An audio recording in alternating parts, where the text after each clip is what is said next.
हम्म, हरदम माई बाप के सेवा में लगल रहेला।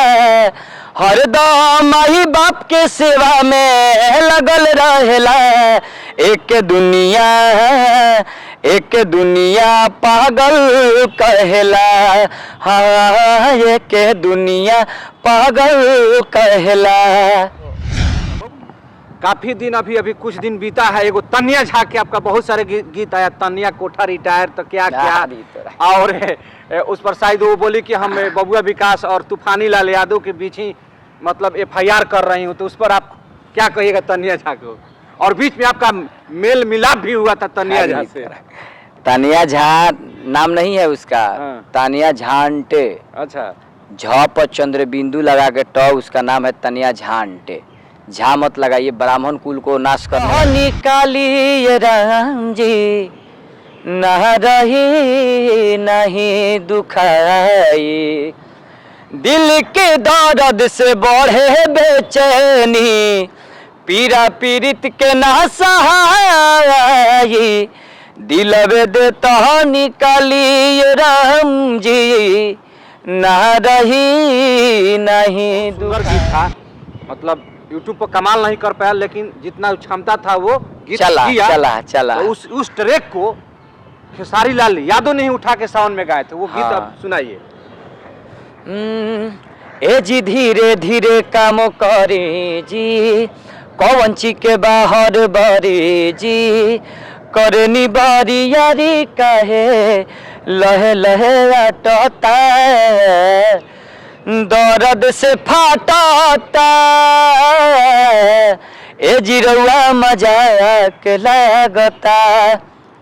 अरे रूपवा सहेजले बारे, हमारे ला भेजले बारे, तो के आसमान से आ थैंक यू कहीं जान भगवान से, 4 गुना सुनर बाड़ू चान से, मटिया मंगवल कवन खान से, 4 गुना सुनर बाड़ू चान से, जे कर जतना नाम भइल बा, ऊ तना बदनाम भइल बा, जे कर जतना नाम भइल बा। जिला छपरा, कुतुपुर दियारा, ओजा के भिखारी ठाकुर भोजपुरी के जन्म दिले, तो लकीर तो उहे खींचले बारे। ओकरा बाद केहू बेटा लकीर नहीं खन खींचले, दुनिया के केहू गायक होकस केहू लकीर नहीं खन खींचले, भिखारी ठाकुर लकीर खींचले। आ वो चीज के उहे नचनिया के नाम से फेमस। नमस्कार, प्रणाम। आप देख रहे हैं यूनियन लाइव न्यूज, और यूनियन लाइव न्यूज में आपका स्वागत है। और आज हम खेसारी लाल का सिनेमा जो फरिश्ता आया है, उसमें एक बहुत ही अच्छा भोलेपन गायक बबुआ विकास को तलाशते तलाशते दीघा के मरीन ड्राइव पर आए हैं, और इनको फाइनली यहाँ पर हम पकड़ लिए हैं। और बात करते हैं बबुआ विकास जी, क्या रीजन है कि ये पुल के नीचे आपने आसरा जमाए हुए हैं? डेली आते हैं यहाँ पे। क्या आप यहाँ एकदम आसरा एकदम बैठक बना लिए हैं? और दीघा मरीन ड्राइव ये मेरा समझिए कि ये स्थल बन चुका है हमेशा। सबसे बड़ी आपको हम बधाई देंगे कि आप ट्रेंडिंग स्टार खेसारी लाल यादव के सिनेमा में आपने एक माँ पर आधारित एक गीत गाए हैं, इससे आप कितना खुशी हैं? बधाई देने के लिए बहुत बहुत धन्यवाद। खुशी, बहुत ज़्यादा खुशी है कि जो कि मतलब समझिए कि खेसारी लाल पवन सिंह पे भोजपुरी इंडस्ट्री अंत होता है, इसके बाद कोई स्टार का नाम ही नहीं है, यही लोग अंत हैं और स्टार यही लोग हैं। अब इनके मूवी में मेरा आवाज़ गया, मेरे आवाज़ पे ये सीन किए, और मैं भाग्यशाली हूँ। और बेदर्दी भैया को, खेसारी भैया को बहुत बहुत धन्यवाद देता हूँ। कि तो वो गीत दर्शकों को बीच में आप सुना दीजिए, जो आपका सिनेमा में, खेसारी लाल के सिनेमा में फरिश्ता में जो गीत आ रहा है। हरदम माई बाप के सेवा में लगल रहेला, हरदम माई बाप के सेवा में लगल रहेला, एक दुनिया पागल कहेला।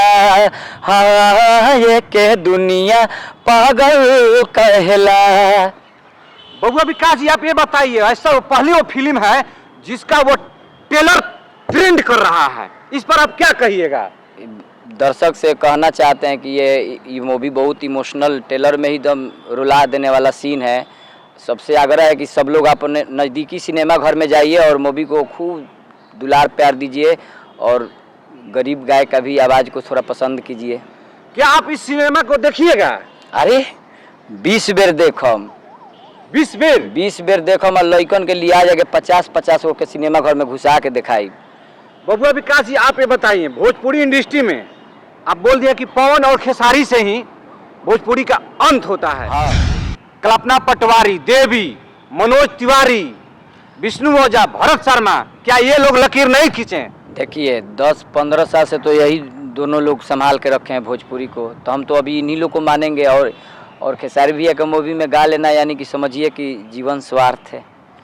आप ये बताइए, आप बोल रहे हैं कि खेसारी लाल के मूवी में आपको गीत गाने से जीवन स्वार्थ, अगर पवन सिंह का सिनेमा में गाने के लिए आपका ऑफर आएगा तो क्या वो गीत को गाएंगे या नहीं गाएंगे? काहे क्यों नहीं गाएंगे, मेरा भाग्य होगा।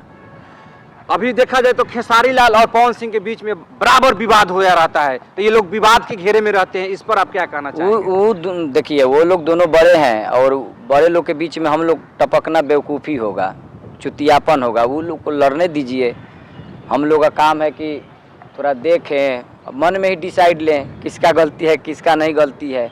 अब किसी के तरफ से बोलना ये तो बेवकूफ़ी होगा।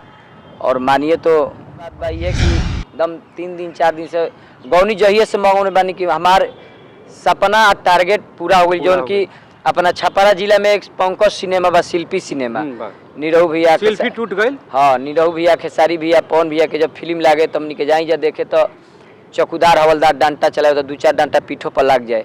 वही घड़ी एक परण रहे कि ये हॉल में हमरो गाना एक दिन गूंजी आ ताली बाजी। आ वह मेहनत कैनी, आज माई के दया भइल, खेसारी भैया के आशीर्वाद मिलल, बेदर्दी भैया के कि वो पूरा हो गई। अब ऐसे बड़ा तो कोनो सफर ना है पब्लिक के जाने के बाद कि बबुआ विकास खेसारी लाल से फेन बात हो चुकल बा कि एक और नया सिनेमा में गाना है। भैया से बराबर बात होला, भैया के काफ़ी दुलार प्यार मिलेला और आगे के प्रोजेक्ट अभी गुप्ते रहे तो ठीक बा।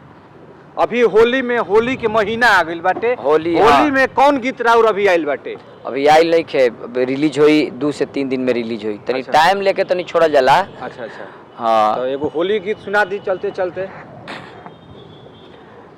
अरे सतुआ खा लो भातार, दही चूड़ा खई है अरबू। सतुआ खा लो भातार, दही चूड़ा खई है अरबू। एक बात बोले हैं अब, उस समय क्या पूछे थे याद आया हमको कि लकीर कुछ पूछे थे भोजपुरी। देखिए अगर कोई बोलता है ना कि भोजपुरी मेरे से शुरू होता है तो मेरे से शुरू होता है, तो हम कैमरा पे बोलना चाहते हैं कि हम उस धरती पे जन्म लिए हैं ना जिस धरती के एक इंसान पूरा भोजपुरी को पैदा किया, जिनका नाम है भोजपुरी का शेक्सपियर भिखारी ठाकुर जी। और उनको भी लोग नचनिए नाम से लोग बोला देते कि भिखारी ठाकुर नाच के पार्टी। आज देखिए भोजपुरी के दिग्गज हैं और उनका इतिहास में आता है। और शहर के हर एक मोड़ पे, हर राज्य के हर एक मोड़ पे उनका एक स्टैचू बना हुआ है, उनके नाम पे चौक है।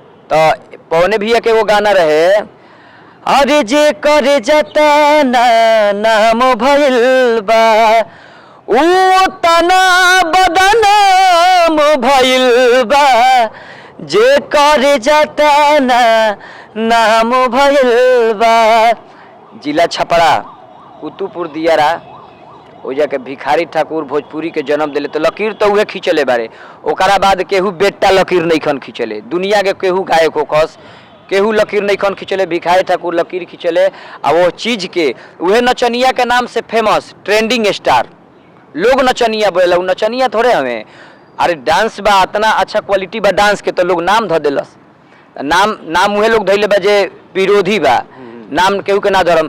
तो उहे चीज के भोजपुरी के अगर मेन उठाए में काम बा तो खेसारी भैया के बा। ऐसा बात नहीं कि हम गाना गौले बानी तो अमिती कहतनी, देखहूँ से बुझाला कि इतना पारिवारिक फिल्म आवता, इतना पारिवारिक चीज आवता हमेशा सब। अच्छा वो चाहते तो उनका से बड़ा दबंग के बा अभी के, प्रॉपर्टी से लेकर के, नाम से लेकर के, आदमी से लेकर के, सरकारी व्यवस्था से लेकर के, खेसारी लाल से बड़ा तो दबंग कोई नहीं हो सकता है। अच्छा, प्रमोद प्रेमी और खेसारी लाल यादव दोनों जादव हैं, क्यों विवाद में वो लोग अपने में विवाद करते हैं, इस पे के बारे में आप क्या कहिए? ये सब चुतिया पाना। आप दोनों आदमी के खास रह चुके हैं, हम ना बताएं इस बारे में, हम नो कमेंट्स। हम बताओ तनी जौन सुनो खाली। खेसारी लाल हर तरह से दबंग है, लेकिन आज तक दबंगई करते देखे हैं उनको? नहीं। और करते कभी लाइव में देखे हैं? नहीं तो वो चाह दें तो लाइव में कर नहीं सकते हैं। अच्छा, अभी एक प्रोग्राम हुआ था अखिलेश कश्यप के गृह प्रवेश में, तो वो बोले कि हमारा ही क्षमता बा। तो मजाक वो देख वो दोनों भाई के मजाक हो, वो अपना स्टेज प्रोग्राम में बोले, वो अपना स्टेज प्रोग्राम में बोले, तो वो में तो हम टिप्पणी ना कर सकीला। वो अपन मजाक में बड़ भाई समझ के बोलल है। मान लो तू ही हमार बड़ भाई हो तो हम ही तारा के ना कह सकीला कि मर्द बारा तो पैदा करके दिखाओ, हम तो पैदा तुरंत कर देम 9 महीना पर।